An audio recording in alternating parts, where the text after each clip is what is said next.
తెలుగు రాని వాళ్ళకి మనం తెలియజేయడం అనేది మా సంస్కారము. ఆమెకు తెలుగు రాదు కాబట్టి మనం ఏ రా అనేది చెడ్డవడ్డో గుడ్డవడ్డో మాకు తెలియదు అనమాట. ఆ సంస్కారాన్ని మనకు తెలియజేద్దాం. ఆమె ఎక్కడి నుంచి వచ్చింది కదా, ఆమెకు తెలియజెప్పండి అంతే.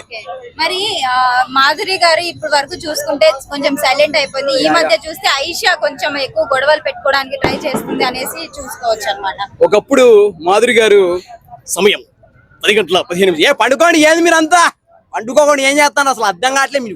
మీరు పండకపోతే నచ్చని చెప్పేది. ఇప్పుడేమో ఇమ్మని అవును ఇమ్మని అవునవును హరితో అది కిచెన్ లో వెళ్ళి శుభ్రం చేయడానికి మాట్లాడతాను అనమాట. మార్పు చెందినవాడే మనిషి మంచి మాటలతో మంచి మాటలతో వస్తుంది దివ్యల మాధురి గారు. ఆమె దయచేసి మనస్ఫూర్తిగా తీసుకోండి అన్నమాట. అలాగే ఇప్పుడు ఎవరు అరుస్తున్నారు అన్నారు, ఆమెకు తెలుగు రాదనమాట. అంటే మన గేమ్ ఆడింది, ఆ గేమ్ తో మెంటల్ ఎక్కిపోయింది, పిచ్చెక్కిపోయింది, వెళ్ళింది. ఫస్ట్ వెళ్ళింది, ఉపయోగం ఏముంది? నేనే ముందొచ్చా అంటుంది. ముందొచ్చి ప్రయోజనం ఏముంది? ఏమి లేదు.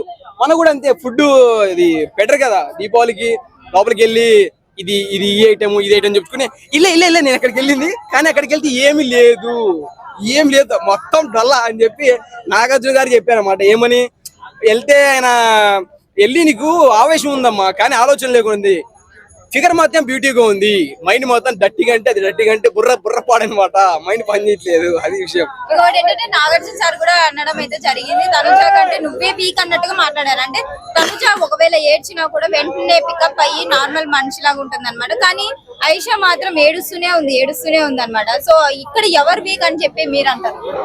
ఏడవడం అంటే లేడీస్ కదా, ఏడుస్తూ ఉంటారు అన్నమాట. ఏదైనా ఒక చిన్న మాట అంటే ఏడుస్తూ ఉంటారు. వీక్ అనేది ఏం లేదు, కానీ తనుజ కొద్దిగా బెటర్ అన్నమాట.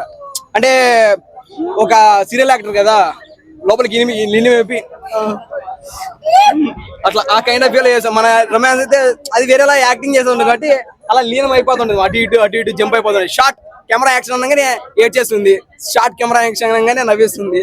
అట్లా అనమాట. ఈమె కొద్దిగా అలా చేసుకోలేకపోతుంది. అంటే తెలుగు అర్థం కాకుండా మనం చూసుకోవాలన్నమాట.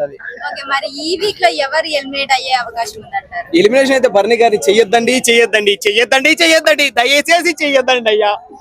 నాన్న కూతురుల అనుబంధం, మామ అల్లుల అనుబంధం విడదీయద్దండి అయ్యా అని చెప్పాం. విడదీశారే, ఎందుకు జరుగుతుంది ఇలా? టీఆర్పీ రేటింగ్ తగ్గిపోతుంది చూసుకుంటాను చెప్తానా. తగ్గిపోయింది, అది చాలా బాధాకరం. ఇప్పుడు ఎలిమినేషన్ అయితే ఎవరిని చేద్దామంటారు? ఇక్కడ అన్ని పత్యాపరాలు. దాని తర్వాత అంటే మనకి ఫ్యామిలీ రిలేషన్స్ నచ్చవు అనమాట. అంటే నాన్న తండ్రి కూతురు మామాలుడు అంటే నచ్చదు అనమాట. పత్యాపరాలు అయితే నడుస్తాయి లోపల, అది జనాలు చూస్తారు. ఎవరిని ఎలిమినేట్ చేయద్దండి, లోపల ఉండి కొట్టుకోండి, నరుక్కోండి, జనాలు చూస్తారు. ఇంకొకటి ఏంటంటే రమ్య మోక్ష హోస్ట్ లైక్ ఎంటర్ అయిన వెంటనే టీఆర్పీ రేటింగ్ ఓ రేంజ్ లో పెరిగిపోతుంది అనేసి అన్నారు. టీఆర్పీ రేటింగ్ వస్తుందంటారా? టీఆర్పీ రేటింగ్ ఏమో కానీ బడ్జెట్ పెరిగిపోతా ఉంది. చికెన్ కావాలంటది, మటన్ కావాలంటది, లెగ్ పీసులు కావాలంటది. సుమనన్నకి ఆపర్చునిటీ ఇస్తే అంటే ప్లేట్ ఒకరిది ఫుడ్ ఒకరిది అన్నట్టు, బిగ్ బాస్ నాకు చికెన్ కర్రీ తెప్పించండి, లెగ్ పీసులు తెప్పించండి చాలా. అంటే ఈమె నాకు కేక్ తెప్పించండి, కేక్ తినకపోతే నాకు పిచ్చెక్కిపోతుంది కదా. అంటే ఈమెకి అంటే తినడానికి లోపలికి మళ్ళీ జనాలు వేరే దగ్గర పోయి గోకుతాడు. వాడు నన్ను గోకుతాడేమో, వాడు నన్ను గోకినాడు ఇంకో వేస్తా అంటే మళ్ళీ ఇంకోటి ఏంది, ఈయనకేందో ఉంది. వేరే వాళ్ళ గురించి మనకు వదిలేయండి దయచేసి.